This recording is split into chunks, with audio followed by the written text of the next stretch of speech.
पुरुषोत्तमा एकादशी प्रत्येक तीसरे वर्ष पुरुषोत्तमा मास में पड़ने वाली पुरुषोत्तमा एकादशी को कमला एकादशी भी कहते हैं। इस तिथि को भगवान श्री कृष्ण ने उत्तम तिथियों में से एक कहा है, जिसका व्रत करने से श्री लक्ष्मी जी की अनुकूल कृपा प्राप्त होती है। इस दिन घर में जप करने का 1 गुना, गौशाला में जप करने पर 100 गुना, पुण्य क्षेत्र तथा तीर्थ में हजारों गुना, तुलसी के समीप जप तथा जनार्दन की पूजा करने से लाखों गुना, शिव तथा विष्णु के क्षेत्रों में करने से करोड़ों गुना फल प्राप्त होता है। एकादशी की कथा। धर्मराज युधिष्ठिर के द्वारा इस एकादशी के विषय में प्रश्न करने पर भगवान श्री कृष्ण कहते हैं कि हे राजेंद्र, उज्जैनी नगरी में शिव शर्मा नामक एक श्रेष्ठ ब्राह्मण रहता था। उसके 5 पुत्र थे। उसमें से सबसे छोटे पुत्र का नाम जय शर्मा था, जो धर्मभ्रष्ट होकर पाप मार्ग की ओर चल पड़ा, जिसके कारण उसके माता पिता और बंधु बांधव अत्यंत दुखी रहने लगे। उसका कुमार्ग इतना प्रबल हो गया कि स्वजनों ने उसका परित्याग कर दिया। बुरे कर्मों में लीन रहने के कारण कुछ काल के पश्चात माता पिता ने भी उसे घर से निकाल दिया। वह वन की ओर चला गया और घूमते घूमते एक दिन तीर्थराज प्रयाग जा पहुंचा। भूख से व्याकुल उसने त्रिवेणी में स्नान किया और निकट ही हरिमित्र मुनि के आश्रम में जा पहुंचा।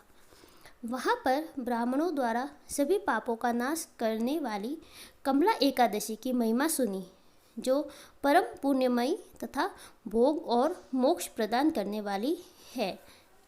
जय शर्मा ने भी विधि पूर्वक कमला एकादशी की कथा सुनकर मुनियों के आश्रम में ही व्रत किया।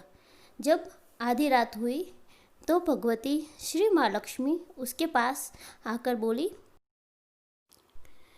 हे ब्राह्मण पुत्र, कमला एकादशी व्रत के उत्तम प्रभाव से मैं तुम पर बहुत प्रसन्न हूँ और देवाधिदेव श्री हरि की आज्ञा पाकर बैकुंठ धाम से तुम्हें वर देने आई हूँ। जय शर्मा ने कहा कि माँ, यदि आप मुझ पर प्रसन्न है तो वह व्रत बताइए जिसकी कथा में साधु संत हमेशा संलग्न रहते हैं। श्री महालक्ष्मी ने कहा, हे ब्राह्मण, एकादशी व्रत का महात्म्य श्रोताओं के सुनने योग्य सर्वोत्तम विषय है। यह पवित्र वस्तुओं में सबसे उत्तम है। इससे सभी पाप कर्मों का नाश होता है और अक्षय पुण्य की प्राप्ति होती है। जो पुरुष श्रद्धापूर्वक इस एकादशी का व्रत पालन तथा महात्म्य का श्रवण करता है, वह समस्त महापातकों से भी तत्काल मुक्त हो जाता है। जैसे मासों में पुरुषोत्तम मास, पक्षियों में गरुड़ तथा नदियों में गंगा श्रेष्ठ है, उसी प्रकार तिथियों में एकादशी तथा द्वादशी भी श्रेष्ठ है। यदि सूर्योदय के समय एकादशी हो, सूर्यास्त के समय द्वादशी और रात्रि व्यतीत होते होते त्रयोदशी भी लग जाए, तो उस त्रयोदशी के पारण में 100 यज्ञों का पुण्य फल प्राप्त होता है।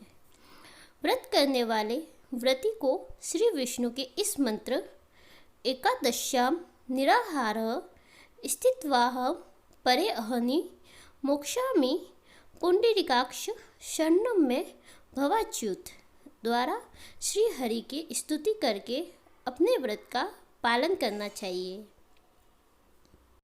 जिन्हें मंत्र पढ़ने में किसी तरह की परेशानी आ रही हो, वे श्री पुंडरीकाक्ष की प्रार्थना इस प्रकार करें कि हे श्री हरि, हे कमल नयन, हे भगवान अच्युत, मैं एकादशी को निराहार रहकर दूसरे दिन भोजन करूँगा, आप मुझे शरण दें। दूसरे दिन द्वादशी को प्रातः उठकर स्नान ध्यान करने के बाद पंचामृत से जनार्दन को स्नान कराए और षोडशोपचार विधि से यथा उपलब्ध सामग्री के द्वारा उनकी पूजा अर्चना करें। पूजा में तुलसी पत्र अथवा मंजरे का प्रयोग करना अति उत्तम रहेगा। पूजा करने के पश्चात श्री हरि की हे केशव, मैं अज्ञान रूपी रंतोधि से अंधा हो गया हूँ। आप इस व्रत से प्रसन्न होकर मुझे ज्ञान दृष्टि प्रदान करें। इस तरह से प्रार्थना करें।